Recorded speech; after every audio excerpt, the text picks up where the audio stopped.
सभी साथियों को जय भीम। हम लोग सुबह को जब अपने बच्चों को तैयार करवा के स्कूल भेजता हूँ, तो हमेशा यही बोलते हैं, बेटा आगे बैठना जाके टेबल पर आगे बैठना जाके।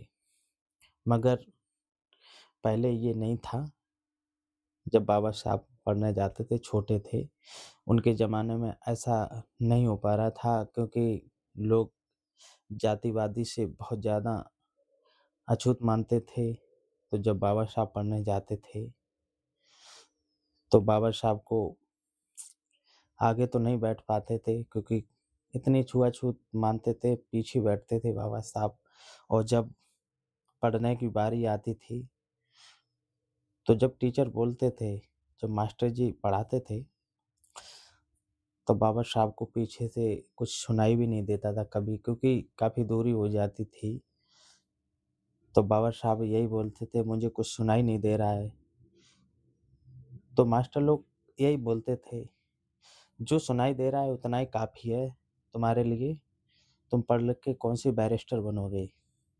मगर उन्हें ये नहीं पता था, वो बाबा साहब थे, जो कि पीछे से मास्टर बोल तो देते थे, तुम पढ़ के बैरिस्टर कौन सी बैरिस्टर बनोगे। मगर उन्हें ये नहीं पता था, ये बच्चा भारत का संविधान भी बना सकते हैं। मगर उन्हें ये नहीं पता था। तो बाबा साहब पीछे बैठ के जो समझ में आता था, मगर थोड़ी बहुत ध्यान लगा के सुनते थे, नोट करते थे, क्योंकि बाबा साहब के दिमाग में ये गूंजता था, जब हमारी जातिवादी से इतनी घृणा है, उससे हमें निकारना है। कैसे निकलना है? केवल उसका एक ही सॉल्यूशन है, वो है पढ़ाई।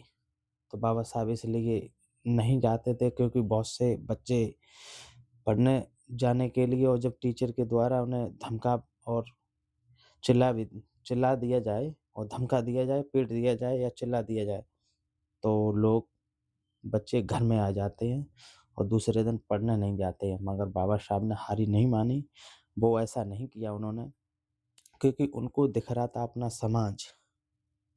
क्योंकि और जब बात करते हैं हम आज के दिनों, जब हमारे बच्चे सुबह स्कूल जाते हैं, तो वो उन्हें बोतल भर देते हैं लोग पानी के लिए।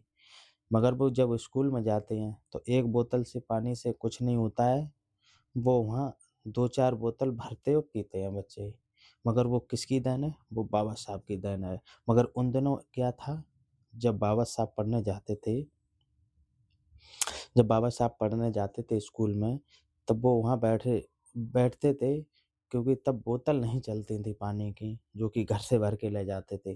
तो आपको भी पता होगा, पहले चलते थे मटके। स्कूल में मटके रख देते थे कोने में, और जब मटके में वहाँ लोटा रख देते थे, ये लोटा पीने के लिए पानी।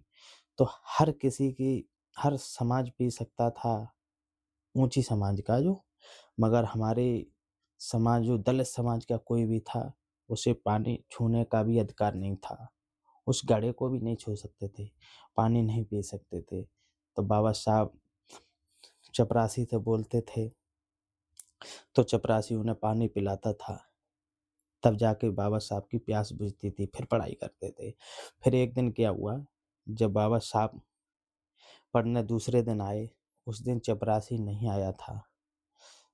तो बाबा साहब अपने हाथ से तो पानी, क्योंकि पी सकते थे, मगर पीने नहीं दिया जा रहा था। जब उन्होंने टीचर को बोला, तो उन्होंने मना कर दिया। जब बाबा साहब ने पूछा, मैं पानी पी लूँ? नहीं, उनको घड़ा नहीं छूने नहीं दिया गया, और उन्हें पानी नहीं पीने दिया गया, क्योंकि चपरासी नहीं आया था उस दिन। उन दिनों चपरासी इसीलिए रहते थे, पानी पिलाने के लिए। हाँ, इन दोनों भी चपरासी हैं, मगर पानी पिलाने के लिए नहीं। क्योंकि पानी पिलाने के लिए नहीं है, वो केवल देखभाल के लिए हैं। चपरासी आज भी हैं। और जब बाबा साहब प्यासे रह गए, तो पूरे दिन उन्होंने, जब तक स्कूल खुला रहा और पढ़ाई चली, प्यासे ही स्कूल में पढ़ाई की। और फिर जाके वो घर पर गए, तो बड़े ही निराश हुए। मगर उन्होंने नोट कर लिया था, आज आज हमें पानी पीने के लिए नहीं मिला, स्कूल में। तो यही समाज की हालत ख़राब है, पीने के लिए तड़प रहे हैं लोग मगर पानी नहीं छूने नहीं दिया जा रहा है। तो बाबा साहब ने ये भी नोट कर लिया था। तो हम लोग धिक्कार है उन लोगों पर जो भूल जाते हैं बाबा साहब को।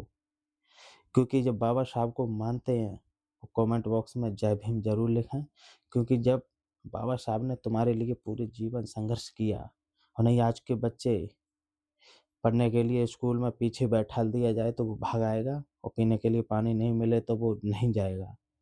ऐसा बाबा साहब करते तो आज हम लोग यहाँ मुकाम पर नहीं पहुँचते, क्योंकि बाबा साहब को अपना समाज दिख रहा था पूरा। जब अपने समाज के लिए उन्होंने पूरे जीवन संघर्ष किया, इसीलिए क्योंकि हम अपने समाज को ऊपर लाना चाहते थे, समाज बिल्कुल डूबा हुआ था।